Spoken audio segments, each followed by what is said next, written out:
Cultura Geral. Apoio UniBH. O futuro acontece no seu tempo. Provas agendadas 2020. Inscreva-se. Caixa de Assistência OAB Nova Lima. Caminho seguro para os advogados em Minas Gerais. Instituto dos Advogados de Minas Gerais. Mais de 100 anos produzindo conhecimento, igualdade, fraternidade e liberdade.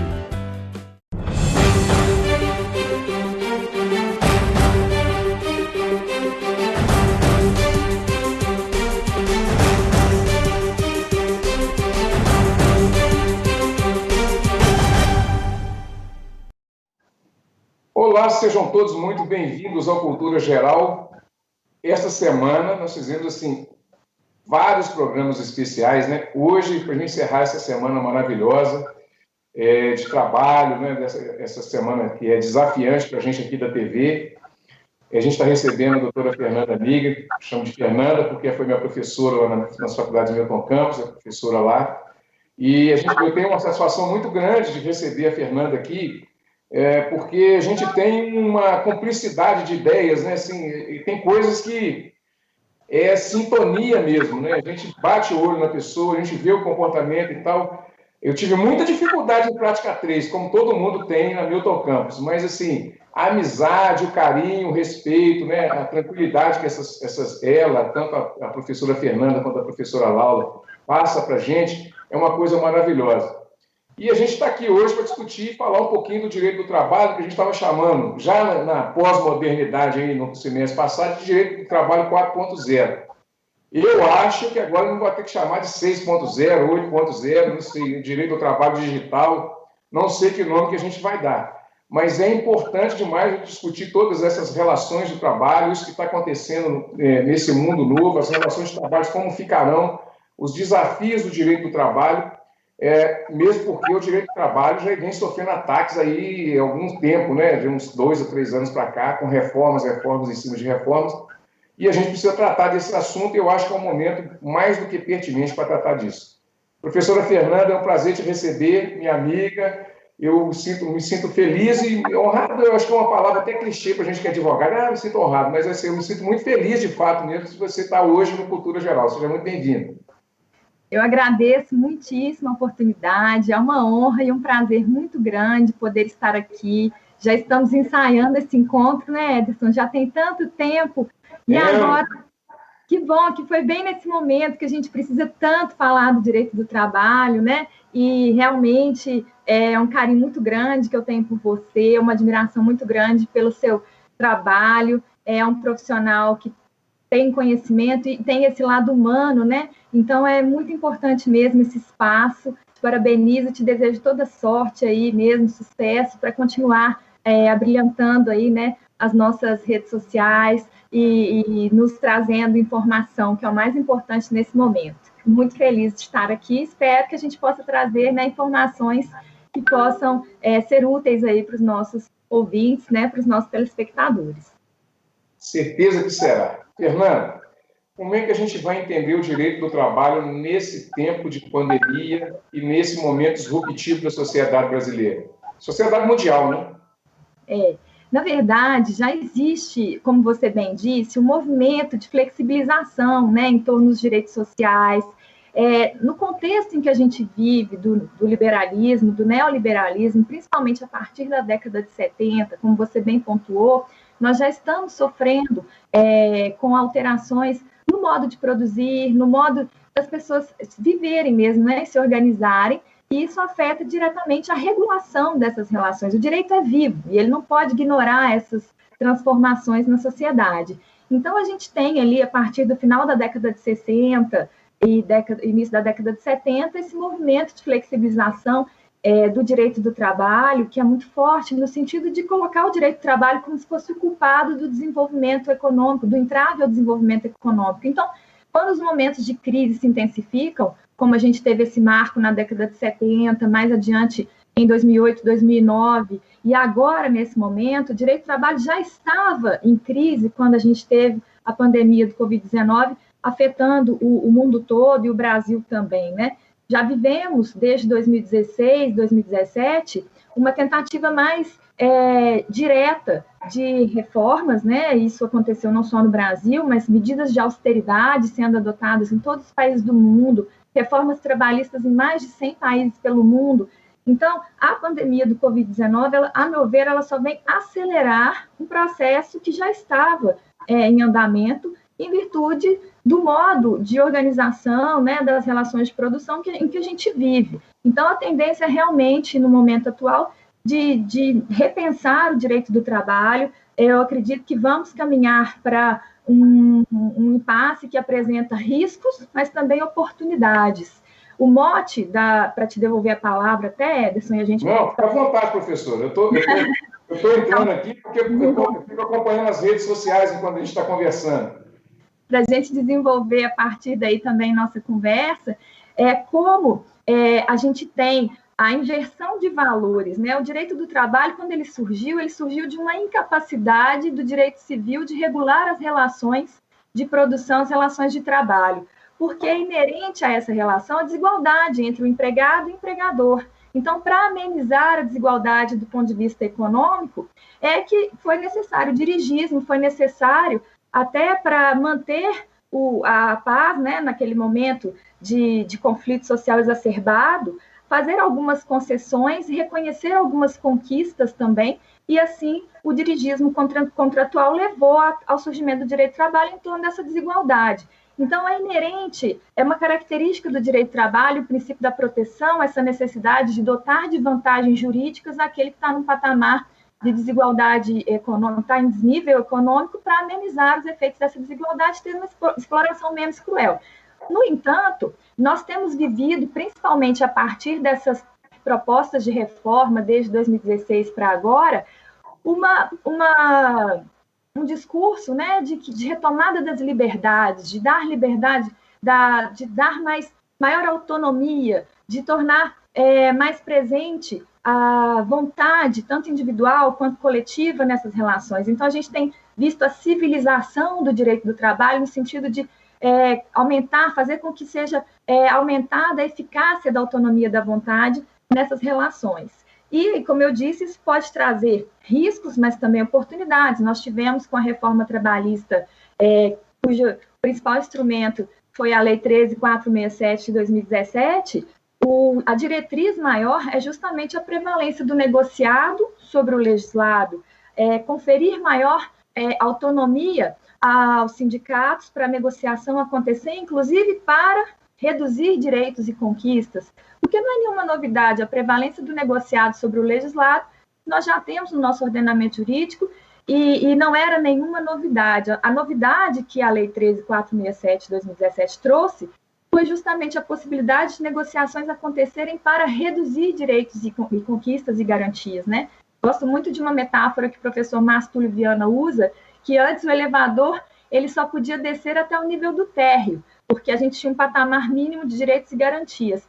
Com a proposta da Lei 13.467 de 2017, esse elevador pode descer para quem desse nível mínimo, desse patamar mínimo de direitos e de garantias, né? E nós tivemos também alguns dispositivos que foram alterados com a reforma trabalhista ainda em 2017, a prevalência do negociado individualmente sobre o negociado coletivamente e o legislado. E qual a importância disso? No momento em que se reconhece a maior liberdade para o indivíduo negociar, essa liberdade, na verdade, está fazendo com que ele fique ainda mais vulnerável, mais suscetível, porque o direito do trabalho estruturado em torno do princípio da proteção, justamente porque há desigualdade econômica, ele faz com que se estruture uma teia de princípios, que a gente chama de fisionomia tutelar do direito do trabalho, que faz com que, por exemplo, a gente tenha garantias, por exemplo, além da imperatividade das normas, não poder dispor de uma norma, por exemplo, relativa a férias, o princípio da condição mais benéfica, o princípio da norma mais favorável, o princípio da inalterabilidade contratual lesiva, tudo no sentido de fazer com que aquelas garantias, aqueles direitos, à medida que o contrato vai durando, que eles sejam mantidos e não retirados. Na medida em que a gente permite que aquele que está numa posição de maior vulnerabilidade escolha se ele quer ter 30 dias de férias ou não, né? Eu estou colocando um exemplo bem exagerado para as pessoas poderem entender melhor o que eu estou dizendo, A partir do momento que a gente coloca esse poder de decisão, essa liberdade na mão do trabalhador, que é a parte que está vulnerável, existindo um exército industrial de reserva, porque o desemprego ele é um dos principais instrumentos que o neoliberalismo tem para manter essa exploração da forma como a gente tem, né? Então, colocar essas liberdades nas mãos do trabalhador ou na mão do sindicato, que é um outro ponto que a gente vai falar também, que está vem de um contexto de desprestígio, de declínio, na verdade, retirar direitos e garantias sem a contrapartida, porque esse momento atual, chegando agora em tempos de pandemia, essas liberdades elas não vão se efetivar necessariamente em vantagens ou poder de barganha efetivo. Então, do dia para a noite, a Lei 13.467 de 2017 conferiu autonomia negocial a alguns trabalhadores, como a hipótese do chamado hipersuficiente, que eu nem gosto dessa expressão, mas quem recebe mais que o dobro do teto da Previdência Social e tem diploma de nível superior, foi colocado em patamar, em posição de poder negociar, tal como se fosse o sindicato, que é o ente coletivo que estaria em, talvez, paridade de armas, né, para negociar com o empregador. Então, nesse contexto em que a gente já tinha uma flexibilização do direito do trabalho, como se tivessem aberto flancos, né, essas barreiras tivessem sido fragilizadas para permitir essa escolha por parte do trabalhador, é que se apresentam essas alterações que a gente está vivendo agora por conta da pandemia, que tem sido chamado de direito do trabalho emergencial, direito do trabalho de exceção. Então, a meu ver, tentando responder sua pergunta inicial, como nós vamos nos referir ao direito do trabalho daqui para frente? Se continuarmos com essa perspectiva de desconstrução, no sentido de aumentar as liberdades, daqui a pouco a gente não vai ter o direito do trabalho em si, porque a característica principal dele é justamente ter normas imperativas, normas que limitem a autonomia da vontade das partes para assegurar um patamar mínimo. E é óbvio que conferir autonomia para os sindicatos é um estado ideal, é o futuro. Eu também acho que é importante que as associações sindicais, as instituições, né, as associações sindicais, elas se fortaleçam. Mas no momento em que, em 2017, nós tivemos a reforma trabalhista, retirando o imposto sindical, que é um resquício mesmo, né, do modelo corporativista que os sindicatos do Brasil, em que eles surgiram, o contexto em que eles surgiram, então é realmente algo a ser retirado, mas de forma planejada, né? A gente precisava de uma reforma sindical que também retirasse, por exemplo, a unicidade. Então, no contexto em que se deu, em 2017, a retirada da contribuição obrigatória do imposto sindical, sem que houvesse um período de transição, sem que houvesse uma forma dos sindicatos se reorganizarem para efetivamente se fortalecerem e usarem essa autonomia de forma positiva, o que aconteceu é que a gente teve muitos sindicatos sem condições sequer de funcionar, né? E nesse período de 2017 para agora, é claro que existem sindicatos fortes, sindicatos que são atuantes, como o Sindicato dos Professores do Estado de Minas Gerais, né, que merece nossos elogios sempre, mas, por outro lado, aconteceu também dos sindicatos adotarem a postura de serem aqueles que iam chancelar a redução de direitos. Então, a gente passou a ver, infelizmente, convenções coletivas que admitindo a flexibilização de direitos, piorando, né, a condição do trabalhador e não exercendo efetivamente aquele papel que o artigo 8º determina, que sejam de efetiva construção da melhoria da condição social do trabalhador, né, pela luta disso. E foi bastante criticada essa atuação dos sindicatos nesse momento em que a Covid-19 se instaurou em virtude da medida provisória 936, que trata da possibilidade de suspensão e redução dos contratos de trabalho. Então, até o Supremo Tribunal Federal chegou ao ponto de criticar a atuação de alguns sindicatos que estavam adotando medidas como, por exemplo, cobrar para evitar a deflagração da negociação coletiva. Então, eu acredito, sim, que a autonomia negocial, que o diálogo tripartite, principalmente, seja o futuro e que nós devemos caminhar por esse caminho e devemos trilhar esse caminho da autonomia coletiva, no sentido de que os sindicatos efetivamente tenham poder de barganha e estejam em paridade de armas para construir, juntamente com as empresas e com o Estado, soluções que possam ser sustentáveis do ponto de vista social, para que a gente caminhe aí no rumo do artigo 3º, do artigo 1º da Constituição, a construção de uma sociedade justa, né? Fernando, essa uberização do serviço, do trabalho, eu acho que quando a gente começa a conversar assim, é por isso que eu não gosto de pauta fechada, porque às vezes a dinâmica do programa ela toma outro rumo, né? E eu tenho discutido muito aqui, quando eu li o Capital, estudei, depois eu fui ver a aula de Zé Paulo Neto e fui estudar essa condição com a Virgínia Fontes, que é uma pesquisadora do Rio de Janeiro, que veio, ela dá aula também, ela dá aula lá na Universidade de Paris 10 e tudo, e vi uma entrevista dela há pouco tempo, antes do Paulo Henrique Amorim falecer, e ela lança o livro, que chama Brasil, Imperialismo, Século XXI. Reflexões Impertinentes, o nome do livro. O nome do seminário que foi Brasil e Imperialismo, Século XXI. E aí tem algumas considerações que são feitas assim, por ela, que fala que é preciso estudar o capital como um objeto de fato para a gente poder entender todas essas relações, as relações de trabalho, readaptar a esse contexto, né, mundial, porque o capital ele age globalmente, né? E obviamente que aqui eu não estou falando contra, né, o capital nem nada, talvez a maior mola propulsora de evolução da humanidade, né? Mas também causa muito sofrimento. Então, essa uberização do trabalho, que tem reflexo nessa modernização de adaptação do capital, pode ser muito maléfica para o trabalhador, Fernanda? Como é que você enxerga isso? A pergunta está grande, mas...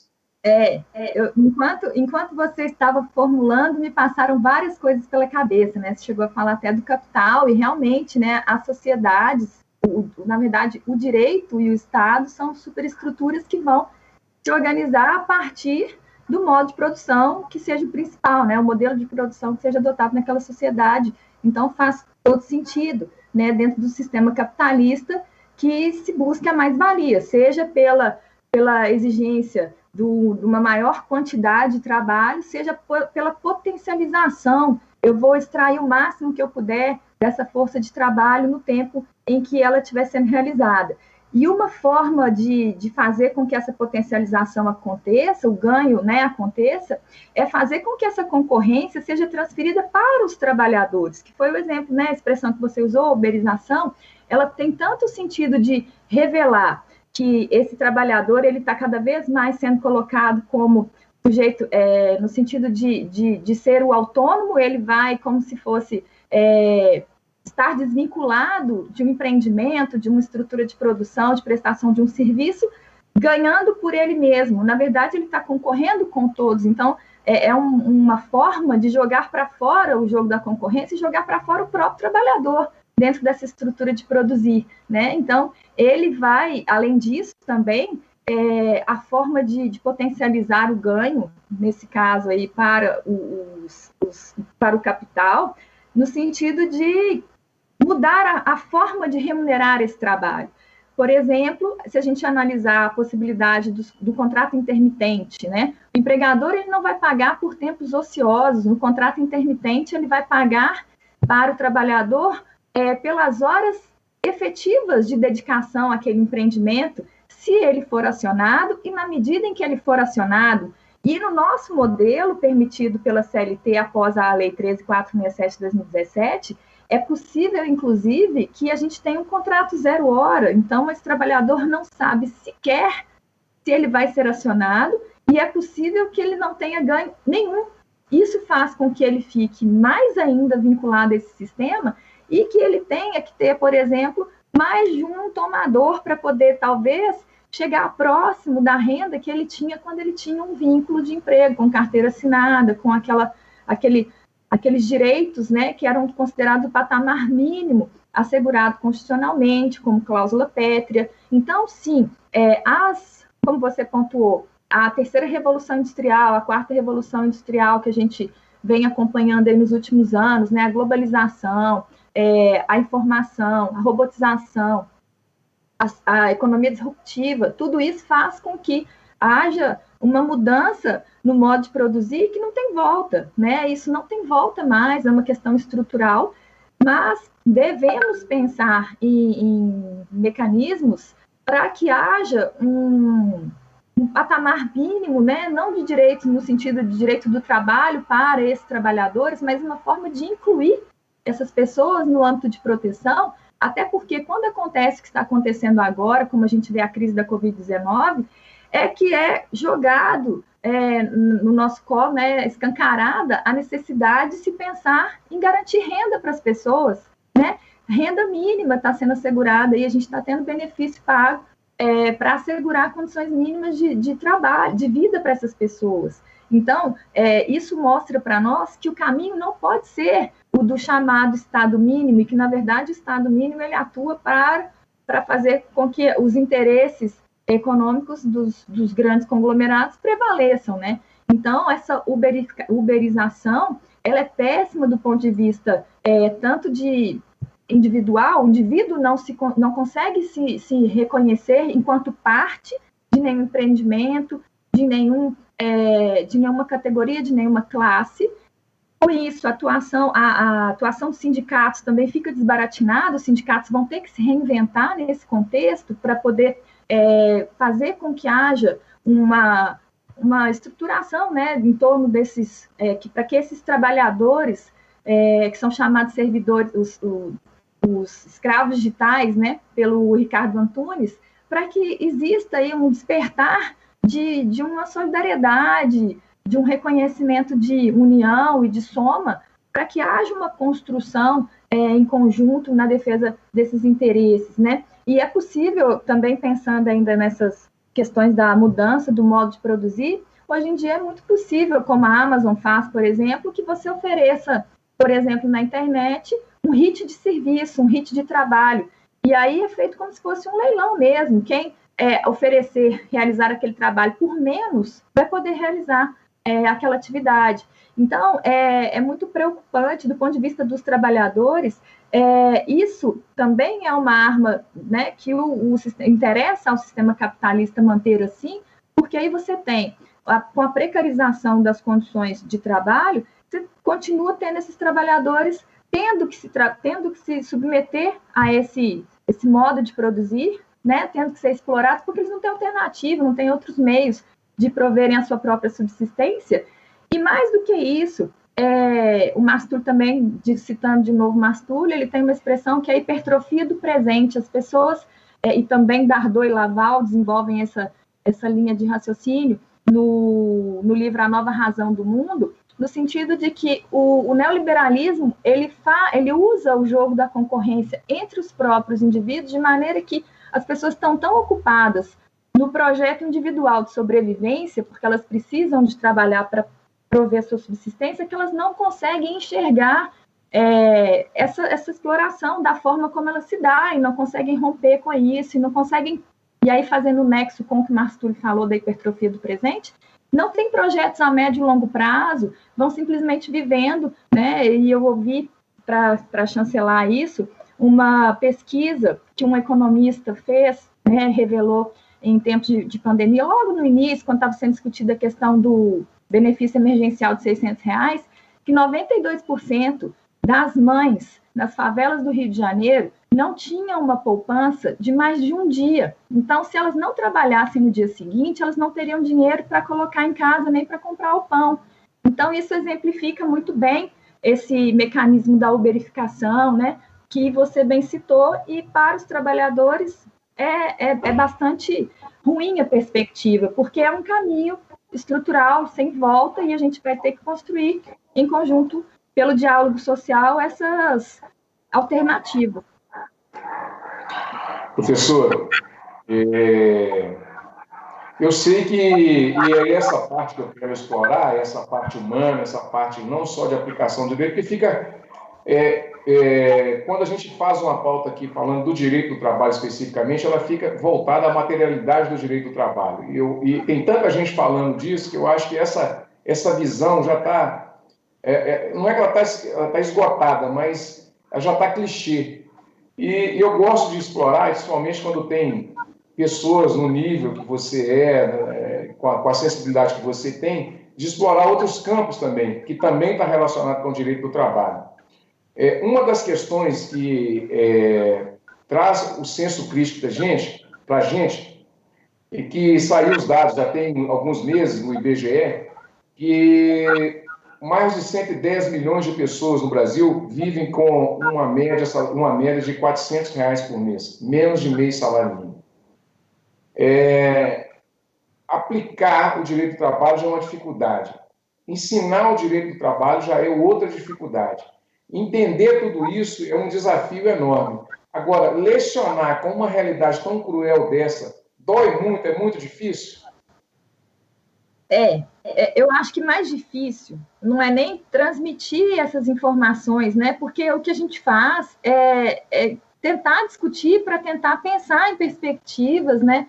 E é difícil de falar, por exemplo, o direito do trabalho ele nasce de uma situação de desigualdade, o indivíduo não tem o mesmo poder negocial que o sindicato tem, então a gente precisa fortalecer o sindicato, e aí a gente tem os princípios do direito do trabalho. O que a gente tem visto é o bombardeio aos princípios do trabalho, uma tentativa de implosão do direito do trabalho, principalmente intensificada a partir, principalmente, de 2016, 2017, e aí a gente diz, então, o caminho deve ser pela interpretação da Constituição na perspectiva da dignidade humana, porque o direito do trabalho não é simplesmente um direito de hora extra, não é simplesmente um direito de verbas rescisórias, é um direito de inclusão, de inserção, é um direito de justiça social, um direito de cidadania, um direito de democracia, como diz o professor Kleber Lúcio de Almeida, né, professor da PUC, foi meu professor no doutorado.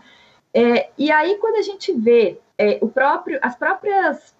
as leis, as medidas provisórias e a própria atuação do Supremo Tribunal Federal no sentido de dizer não é assim, nós não vamos aplicar as premissas constitucionais que têm respaldo no direito, no sistema do direito internacional, no ius cogens.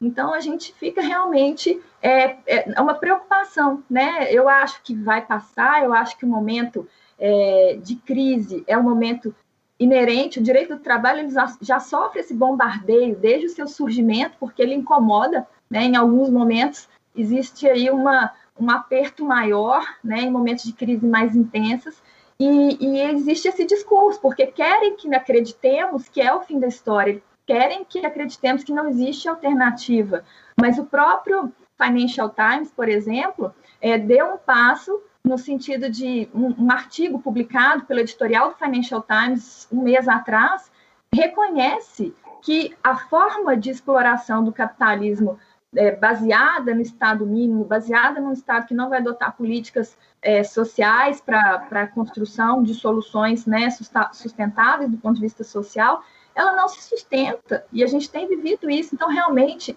é algo que causa uma preocupação, e aí nós devemos, os aplicadores do direito, principalmente do direito do trabalho, a meu ver, pensar em construção de solução, né? Então, eu acho que é realmente pensar como que os sindicatos podem voltar a ser atuantes e fortes, fazer propostas no sentido de uma reforma sindical, porque realmente o caminho é de reconhecer, de fortalecer essas associações, os movimentos sociais, também um papel importante, questionar e de não concordar, né? A gente teve, por exemplo, a medida provisória 927, que é do dia 22 de março de 2020, ela trazia a possibilidade de suspensão do contrato de trabalho por 4 meses para qualificação profissional, sem que fosse assegurada qualquer renda para o trabalhador, nem por parte do governo, nem por parte do empregador. E aí a pressão foi tamanha que no dia seguinte, no dia 23 de março, foi publicada a medida provisória 928, dizendo que estava revogado o artigo 18 da medida provisória do dia anterior, que tinha essa possibilidade de suspensão de 4 meses sem renda. Então, não podemos acreditar, né, não podemos perder as esperanças, realmente é um momento preocupante, o direito do trabalho atravessa uma das crises mais duras que ele já viveu, né? Cogita-se até a extinção do direito do trabalho.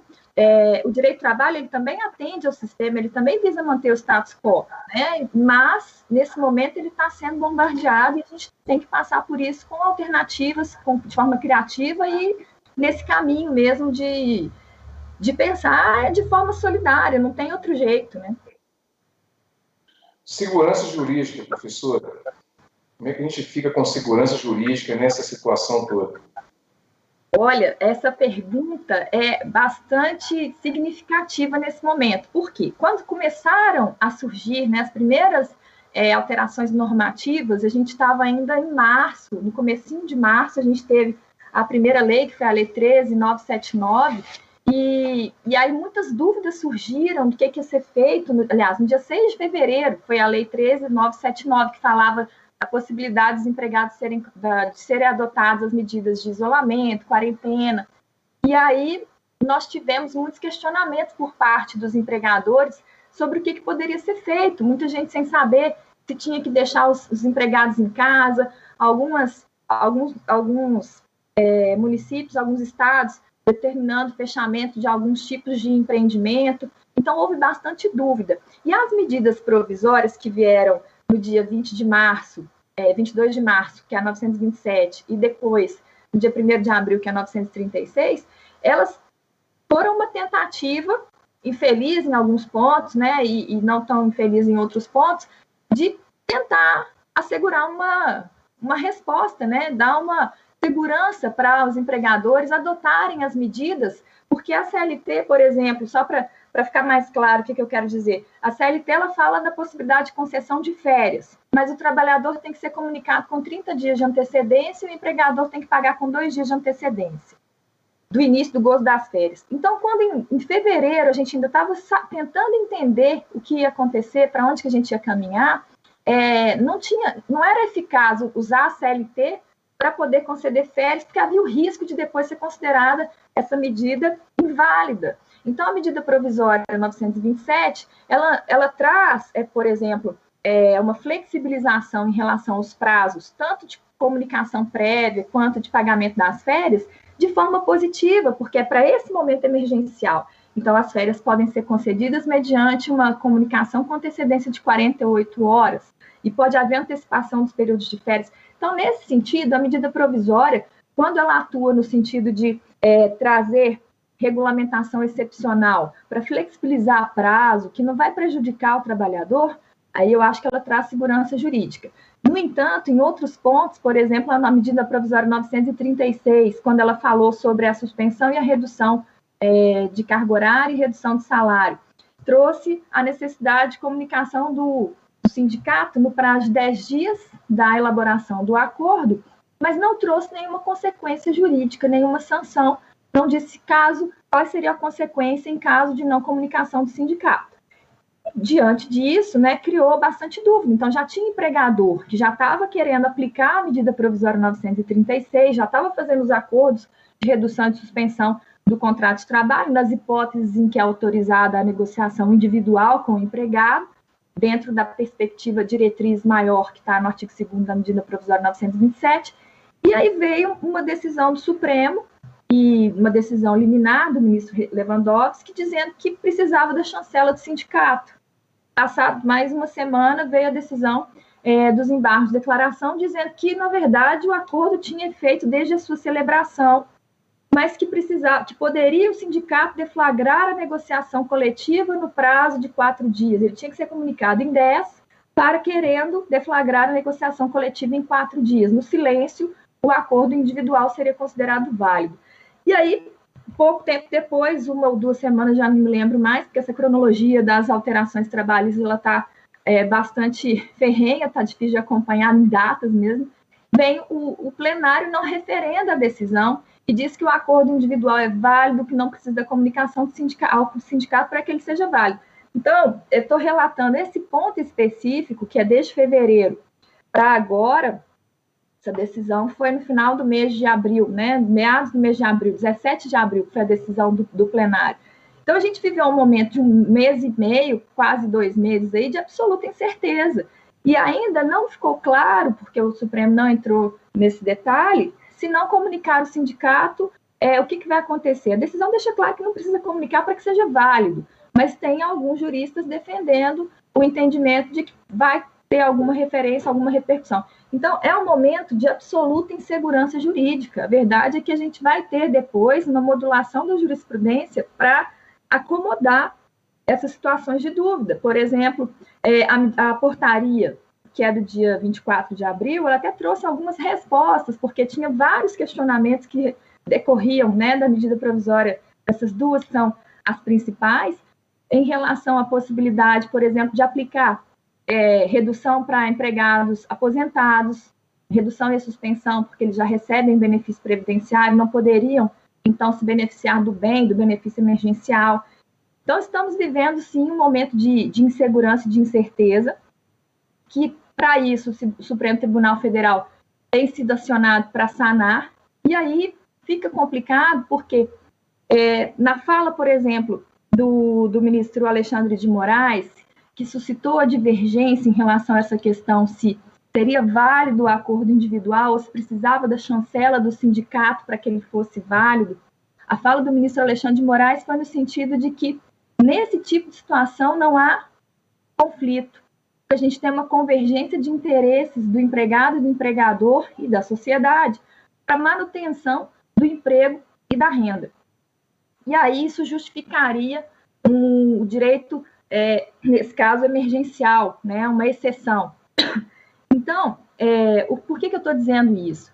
Porque se a gente analisar no contexto da hermenêutica, né, os critérios de hermenêutica e analisar a Constituição e as bases, os princípios constitucionais, a gente vê, as decisões do Supremo Tribunal Federal são políticas, né, mas a gente vê claramente que não houve uma análise dos dispositivos individualmente, não foi analisado, por exemplo, o artigo 2º da medida provisória 927, que traz lá a diretriz de prevalência do acordo individual sobre o acordo coletivo e sobre o que é legislado, que é uma questão que é excepcional, é virar o direito do trabalho de cabeça para baixo. Nem no direito civil a gente tem autonomia da vontade sem restrições, né? Existe também a interferência do Estado. Então, foi a justificativa, o mote maior, né, o fundamento maior da decisão que prevaleceu, que foi o voto do ministro Alexandre de Moraes, foi no sentido de que o direito deve acompanhar a realidade e, nesse momento, a gente precisa de preservar os empregos e a renda.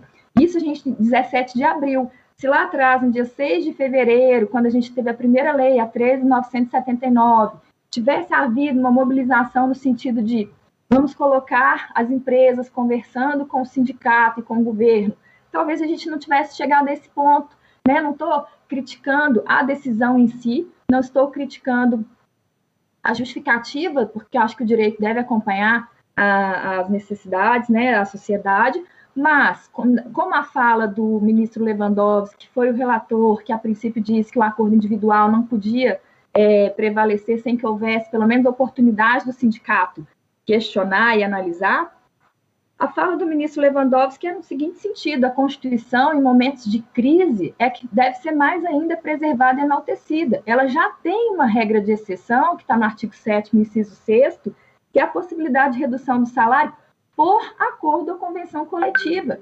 Então, o que foi feito foi uma exceção da exceção. E aí é que eu te digo que nós vivemos um momento de insegurança jurídica, porque existe uma expectativa de que a Constituição, pelo menos naqueles direitos sociais que são resguardados como cláusulas pétreas, eles vão ser aplicados, porque as exceções já estão ali programadas, mas o que vai ser interpretado e aplicado a partir daí pode variar e tem variado, e não sana todas as dúvidas. Então, nós estamos vivendo um momento um momento bastante delicado, como diria Rui Barbosa, o Supremo Tribunal Federal é quem tem a última palavra, então, se ele está errando ou acertando, ele está dizendo por último, não estou questionando a constitucionalidade da decisão do Supremo Tribunal Federal, mas a gente tem esse contexto. Então, te devolvendo a pergunta, se a gente pode dizer que dentro de uma exceção da exceção a gente pode ter segurança jurídica, aí eu acho que fica a reflexão para os nossos telespectadores aí, mas eu acho que é difícil. E aí orientar o empregador, né, que quer fazer direito, para fazer uma assistência jurídica nesse momento, dar uma consultoria, é difícil. O que a gente pode orientar é para que tenha bastante cuidado com a documentação, que tenha essa memória de todos os acordos e se resguardar nesse sentido, mas nós não temos aí não posso atribuir, né, absoluta certeza que vai depois entender que está tudo em conformidade com o que vai ser o entendimento que vai prevalecer no futuro. Então, é um momento de bastante dificuldade mesmo, nesse sentido da segurança jurídica. Professora, o advogado ele é chamado, eu tenho falado isso aqui constantemente, que quando vem as regulamentações sociais, o advogado é chamado para, como se fosse como se tivesse uma vara de condão, né, para dar resposta para todos os problemas e todas as agruras, né, que acontecem nesses momentos, não só de pandemia, mas esses momentos de urgência da sociedade mundial, essencialmente da sociedade brasileira e sul-americana. Como é que você está se vendo nesse processo todo, nessa confusão toda, porque também advoga, porque também tem todo um escopo ali e arcabouço jurídico, né? Como é que é lidar com essa nova realidade e a realidade desse mundo novo que está se apresentando para a gente, com esse direito quase todo na sua totalidade digitalizado? É um desafio muito grande, né? A gente teve, até das questões operacionais mesmo, que se organizar fora, né, da estrutura do conforto e do que já vinha funcionando no escritório e passar a ter um cuidado muito maior. Acho que tempo é de reinvenção mesmo, são tempos de solidariedade também nesse sentido, de acolhimento, de ter mais tolerância, até a realização do trabalho. A gente fala, o trabalho remoto, ele não tem hora para acontecer, né? E às vezes eu preciso de passar uma informação para o cliente no momento que ele está precisando, ou conversar com os alunos, né? Eu nunca conversei tanto com os alunos pelo WhatsApp, por e-mail, mas é um momento de acolhimento e é uma oportunidade. Eu tenho tentado enxergar isso não com um desafio, não no sentido de superar a dificuldade porque a situação está ruim. Não, eu acho que a gente tem que tentar superar para construir algo junto, para conseguir se aproximar das pessoas. Engraçado que o distanciamento, né, também pode aproximar as pessoas e reinventar. Então, eu posso te dizer que eu estou bastante animada, apesar de ter muita preocupação com o futuro, por exemplo, que as minhas filhas vão ter aí, né, pela frente, no mundo que elas vão enfrentar, mas, por outro lado, eu também estou bastante instigada, bastante animada a ter novos projetos para informar as pessoas, para tentar construir mesmo pontes e caminhos que possam levar a uma superação desse momento. Então, eu acho que a palavra do momento são duas, né? Reinvenção e solidariedade, porque só se colocando no lugar do outro e tendo esse sentimento é que a gente vai conseguir superar nesse sentido.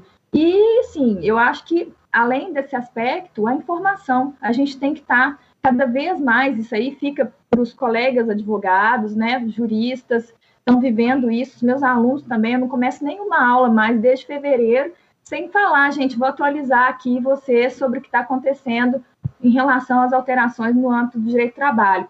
E não dá mais para a gente só saber do direito do trabalho, a gente tem que saber do que está acontecendo. Já dizia isso, né, mas essa interdisciplinariedade, a gente vai carregar para sempre. Agora, a gente tem que ser não especialista, né, em novas tecnologias, mas a gente tem que ter esse conhecimento digital, a gente tem que dialogar com os outros ramos do direito, ter essa compreensão do econômico e do social, porque a solução é pela integração, não tem como, é uma orientação, inclusive, da OIT, é uma orientação, inclusive, da Convenção Interamericana dos Direitos Humanos, da Comissão Interamericana dos Direitos Humanos, que foi citada na decisão dos embargos de declaração da ADI 6363, no sentido de construir as soluções de forma com diálogo social, né? Por isso que eu falei da participação do sindicato, em conjunto com a empresa, em conjunto com o governo, para tentar caminhar aí no sentido de salvar as empresas, mas também preservando os empregos, porque é o mais importante, a questão do indivíduo, né? A pessoa em si.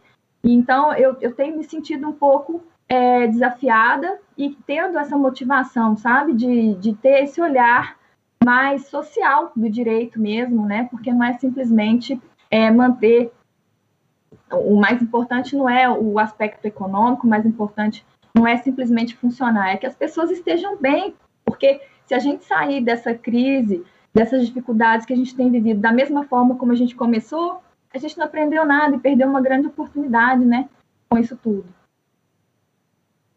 Para a gente encerrar, passa rápido, né? A conversa fica boa, passa tão rápido.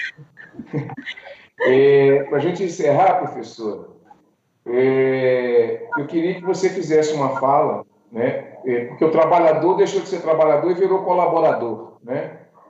No sentido semântico, né? A teoria da linguagem fala muito isso também, né? E se mudar o sentido, ou mudar pelo menos a palavra, ela muda de sentido, ela pode ter um aspecto psicológico na ideia que muda ali. Então, tudo isso passa pela linguagem. Trabalhador deixa de ser trabalhador e passa a ser colaborador.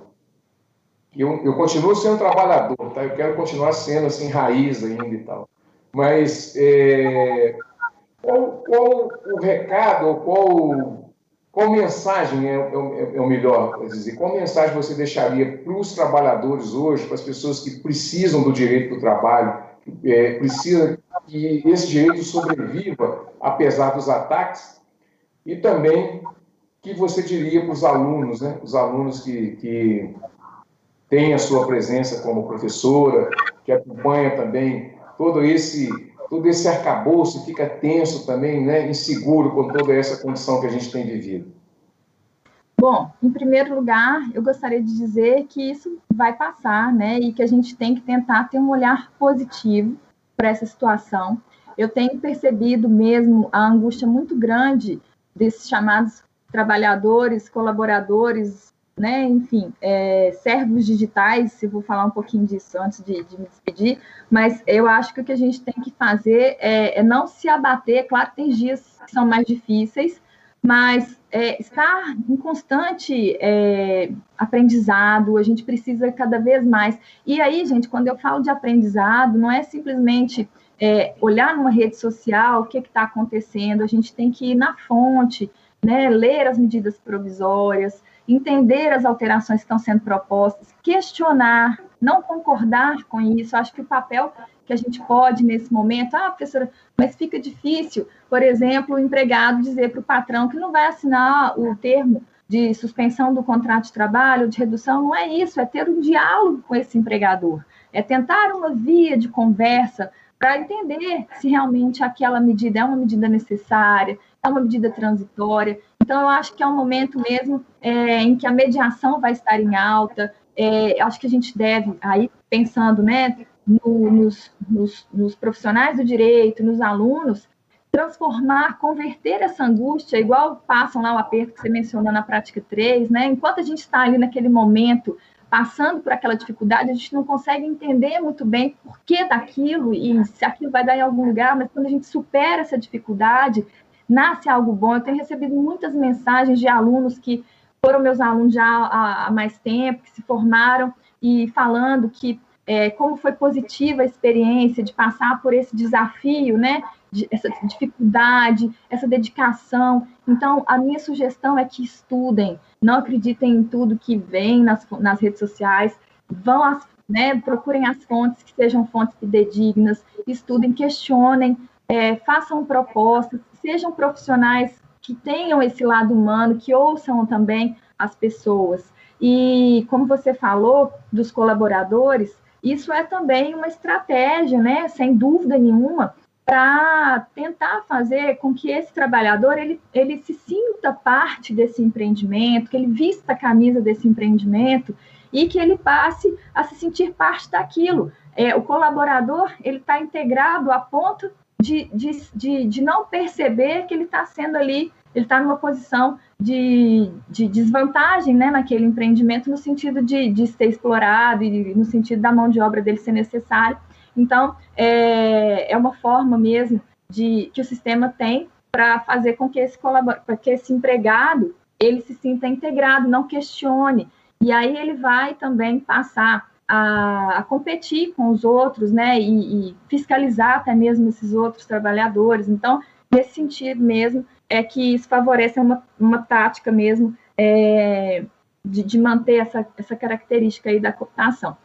E existe mesmo, para esses trabalhadores, a necessidade de procurarem as associações, os sindicatos. Os sindicatos hoje tem muitos que estão até fechados, mas de procurar alternativas, movimentos sociais, e de tentarem construir ali, articular alguma forma de diálogo com o empregador. Não necessariamente precisa ser através do sindicato, não necessariamente precisa ser através de uma instituição, mas organizar grupos, por exemplo, né, se organizarem no sentido de entender os direitos e de pedir um diálogo com esses empregadores para tentar superar esse momento de crise e fazer o que seja mais adequado para todo mundo.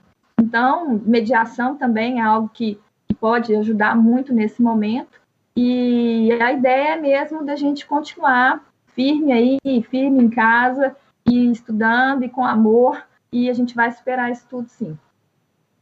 E eu agradeço muito a oportunidade, mais uma vez. Foi um prazer. Bom, gente, chegamos ao final do programa Cultura Geral. Fernanda, não sai daí, que eu preciso falar com você assim que a gente terminar aqui a transmissão pela TV. Um grande abraço a todos vocês. Estaremos de volta segunda-feira com mais um programa ao vivo, muito bom. A pauta de segunda-feira já está acertada. Um grande abraço a todos vocês. Fiquem com Deus. Bom final de semana. Todo mundo que puder, fique em casa, gente. Um grande abraço, tá? Até segunda-feira, se Deus quiser, ao vivo, às 18 horas, aqui na TV Banqueira.